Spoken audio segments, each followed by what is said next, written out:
kakabalik lang po natin mula sa isang matagumpay na pakikilahok sa ASEAN-EU Commemorative Summit sa Brussels, Belgium. Kung napapansin nyo ay medyo namamalat ang aking boses.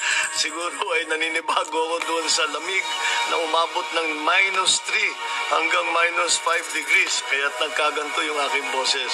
Napakaginaw talaga. Pero ang bumungad naman sa atin ay ang napakainit na salubong na binigay ng Filipino community.